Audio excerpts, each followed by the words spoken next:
For those who question why we should have professional learning communities, I think the answer is relatively simple. There's never been greater consensus about what it's going to require of educators in order to improve student learning in all of their schools. Virtually all of the leading educational researchers in North America and all of our professional organizations have agreed that our best hope for improving schools is to focus on developing the capacity of the people within the schools. There's just been an international study done by the McKinsey Group by Sir Michael Barber where they looked at the highest performing school systems in all of the world.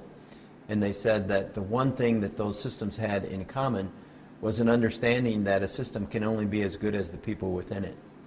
And so in those high performing systems, there was a conscious effort made to develop the capacity of those people, to understand that the only way we're going to improve schools is by improving the quality of the instruction that students receive every single day through the collective efforts of their teachers and school leaders. So to those who had asked the question, why PLCs, I would ask, why not? What else is out there that has such universal consensus in terms of its power to make a difference in the lives of students? The biggest obstacles that are interfering with schools moving from traditional schools to professional learning communities aren't really a lack of resources or some of the other external factors that we might point to. The biggest obstacle is overcoming our own traditions and the mythology that persists in education. Mythology that says things like the way to improve schools is by hiring heroic individual teachers who close their door and make a difference in the lives of their students and are sort of indifferent to what else is going on around the school. A mythology that says the real purpose of schooling is merely to give students the opportunity to learn rather to ensure that they learn. So there are some long-standing traditions in American education that we must confront, and we must overcome them if we are going to succeed in becoming professional learning communities and making a difference in the lives of our students. There are now over 150 different schools on the All Things PLC website, and every one of them represents a tremendous success story. It's hard to identify a single story that stands out.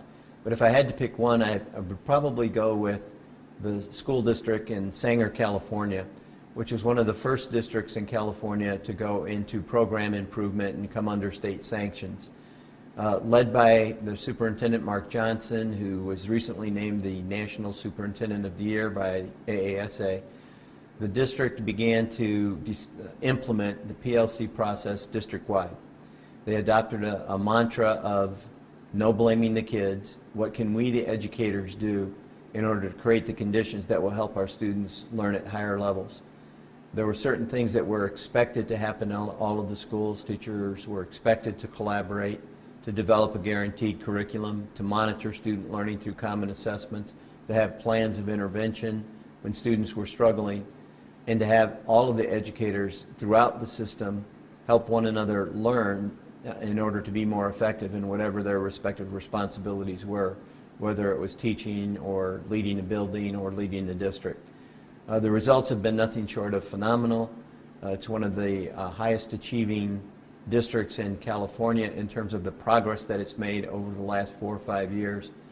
And Michael Fullen, who's looked at effective school systems all around the world, picked Sanger as one of 4 school systems in the world that he wanted to highlight in a video of successful district-wide implementation of school improvement. So there are many, many stories that warm our hearts and keep us inspired and motivated to continue doing our work.